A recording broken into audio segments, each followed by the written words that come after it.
Chat GPT हजुरहरूले chat GPT भन्ने कुरा सुन्नुभएको होला। यो एपबाट चाहिँ हजुरहरूले क्वेसनहरूको एन्सर सोध्न सक्नुहुनेछ। तपाईँहरूले संसारमा रहेका जुनै पनि प्रश्नको एन्सर च्याट जिपिटीलाई सोध्नुभयो भने त्यसको एन्सर दिनेछ। र आजको टपिक के छ त भन्दाखेरि च्याट जिपिटी लगइन कसरी गर्ने र च्याट जिपिटीसँग भोइसमा कसरी कुराकानी गर्ने। अहिले टिकटक मुनि निकै नै भाइरल भएको यो च्याट जिपिटीको भोइसमा चाहिँ तपाईँहरूले भिडियो बनाएर भाइरल गर्न सक्नुहुनेछ। र हजुरहरूलाई आज म च्याट जिपिटीमा कसरी बोल्ने भनेर सिकाउन गइरहेको छु। भिडियोलाई स्किप नगरिकन हेरिदिनु होला र मेरो च्यानललाई सब्सक्राइब गर्नुभएको छैन भने सब्सक्राइब गर्दै बेल आइकनलाई पनि क्लिक गरिदिनु होला भन्दै भिडियोतर्फ लागौँ है त। अब तपाईँहरूलाई म एउटा यस्तो एउटा एपको मार्फतबाट हजुरहरूले कुराकानी गर्न सक्नुहुन्छ, लाइभ कुराकानी गर्न सक्नुहुन्छ। भिडियोतर्फ लागौँ। लागि तपाईँहरूलाई म मोबाइल स्क्रिन सो गर्न चाहन्छु। सबसे भन्दा पहिला हामी प्ले स्टोरमा गएर च्याट जिपिटी सर्च गर्छौँ। च्याट जिपिटी सर्च गरिसकेपछि हाम्रो यहाँनिर देख्न सक्नुहुन्छ यो माथिल्लो रहेको चाहिँ होइन, यो तल्लो देखाइरहेको छ। च्याट जिपिटी यस्तो इन्टरफेस रहेको हुन्छ र मैले चाहिँ अगाडि नै इन्स्टल गरेको थिएँ। तपाईँहरूले इन्स्टल गर्नुपर्ने हुन्छ है त। र मैले अब यसलाई ओपन गर्नेछु। ओपन गरिसकेपछि यहाँ देख्न सक्नुहुन्छ हामीले साइन अप गर्नुपर्नेछ। अब हामीले लगइन गर्नुपर्नेछ च्याट जिपिटीलाई। र यति गरिसकेपछि हजुरहरूले यहाँ कन्टिन्यू गरिदिनु होला। यति गरिसकेपछि हजुरहरूले यहाँनिर माथि देख्न सक्नुहुन्छ साइनिङ अप। साइन अपमा गएर हामीले यहाँ गुगलबाट पनि गर्न सक्छौँ र लगइन गर्न पनि सक्छौँ। र मैले अहिले फिलहाल गुगलबाट गरिरहेको छु। गुगलबाट गरिसकेको छु मैले। र यहाँनिर देख्न सक्नुहुन्छ मैले एउटा गुगल आइडी चुज गरेको छु। जिमेल आइडीबाट मैले गरिरहेको छु। र यति गरिसकेपछि हजुरहरूको यस्तो इन्टरफेस खुल्नेछ। हजुरहरूले जहाँ चाहिँ तपाईँहरूले कुराकानी गर्न सक्नुहुन्छ, च्याट जिपिटीलाई क्वेसन सोध्न सक्नुहुन्छ। हजुरहरूले देख्न सक्नुहुन्छ है त। र यस्तो अप्सन आएको छ। यस्तो अप्सन आइसकेपछि हजुरहरूले यहाँनिर देख्न सक्नुहुन्छ। यहाँनिर हजुरले क्वेसन सोध्नुभयो भने यहाँनिर हजुरहरूले नेपाल सही बिहा चाहिँ भनेको के हो भनेर सोध्नुभयो भने यहाँनिर एन्सर दिनेछ है त। नेपाल दक्षिण एसियामा अवस्थित एक सुन्दर विविधतायुक्त देश हो जुन हिमाली पर्वतको काखमा अवस्थित छ।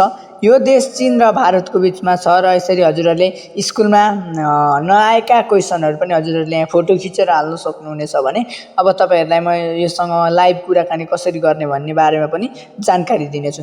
त्यसको लागि भिडियोलाई स्किप नगरिकन हेरिदिनु होला। यति गरिसकेपछि हजुरहरूले यहाँ देख्न सक्नुहुन्छ यो भोइस मेसेज जस्तोमा क्लिक गरेर बोल्न सक्नुहुनेछ। र अब मैले केही कुरा सोध्नेछु है त च्याट जिपिटीलाई। र यसले तपाईँहरूको नेपालीमा आफै कन्भर्ट गरिदिनेछ। अब हामीले यो अलो युजिङ एप गऱ्यौँ भने अब बोल्न सक्ने। युट्युबमा कस्तो भिडियो हाल्दा भाइरल हुन्छ र अब ट्याप गर्नुपर्नेछ। ट्याप गरिसकेपछि हजुरहरूको यहाँनिर आफै देखाइदिनेछ के कन्भर्ट गरेर ल्याइदिनेछ। तपाईँहरूले बोलेको कुराहरू यहाँनिर आफै कन्भर्ट गरिदिनेछ नेपालीमा। देख्न सक्नुहुन्छ नेटको समस्याले गर्दाखेरि अहिले भएन। अब फेरि हामीले ट्राई गर्छौँ। युट्युबमा भाइरल कसरी हुने देख्न सक्नुहुन्छ। यति गरिसकेपछि यहाँ तल आफै अटो लेखेर आइदिन्छ। र यो हामीले सेन्ड गऱ्यौँ भने यसको उत्तरले जवाफ दिनेछ है त। हेर्नु होला है। युट्युबमा भाइरल हुनका लागि तपाईँले निम्न कदमहरू पालना गर्न सक्नुहुन्छ। रोचक र अनौठो सामग्री बनाउनुहोस्। यस्तो सामग्री बनाउँदा देख्न सक्नुहुन्छ एकदमै तपाईँहरूले पनि च्याट जिपिटीबाट यस्तो कुराहरू जानकारी लिन सक्नुहुनेछ। र यति गरिसकेपछि पनि फेरि अर्को कुरा सोध्नेछौँ हामी। के सोध्नेछौँ त भन्दाखेरि के सोध्नु त युट्युबमा गोल्डन प्ले बटन कति सब्सक्राइबर पुगेपछि आउँछ भनेर सोध्न गइरहेको छु। युट्युबमा गोल्डन प्ले बटन कति सब्सक्राइबर पुगेपछि आउँछ। र अब हामीले यसलाई स्टप रेकर्डिङ गऱ्यौँ भने अब यहाँनिर अटो कन्भर्ट गरिदिनेछ। युट्युबमा गोल्डन प्ले बटन कति सब्सक्राइबर पुगे पश्चात आउँछ भनेको छ। अब यसले आफै बुझेर तपाईँहरूको उत्तर दिनेछ। युट्युबमा गोल्डन प्ले बटन पाउनको लागि तपाईँको च्यानलमा 10 लाख 1 मिलियन सब्सक्राइबर 10 लाख यानि कि 1 मिलियन सब्सक्राइबर पुग्नुपर्छ। जब तपाईँको च्यानलले यो सब्सक्राइबर म मोनिटाइजेसन पार गर्छ, युट्युबले तपाईँको अवार्ड प्रदान गर्छ।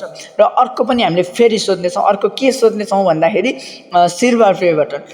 युट्युबमा कति सब्सक्राइब पुग्दा सिल्भर प्ले बटन आउँछ त भनेर यति हामीले स्टप गरेर सर्च गऱ्यौँ भने यो आफै कन्भर्ट गरिदिनेछ, देख्न सक्नुहुन्छ। र अब यहाँनिर यसले आफै दिनेछ उत्तर। युट्युबमा सिल्भर प्ले बटन पाउनको लागि 1 लाख सब्सक्राइबर यानि कि 1 लाख सब्सक्राइबर हुनुपर्छ।